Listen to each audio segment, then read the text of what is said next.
אני כל היום בטלפונים, מנסה להתרכז, אבל הוא דפוק כזה, דופק בדלת. מה עם המסמכים?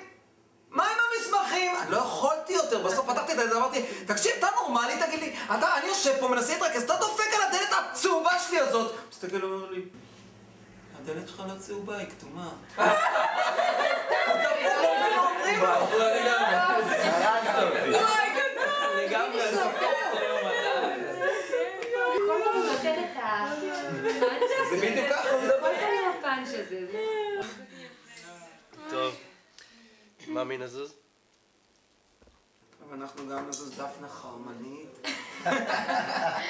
וואי, עוד מעט יש קופמן ביציע העיתונות. מה אתם עושים? תעזבו. אתה בטוח? כן, שטויות, תעזבו.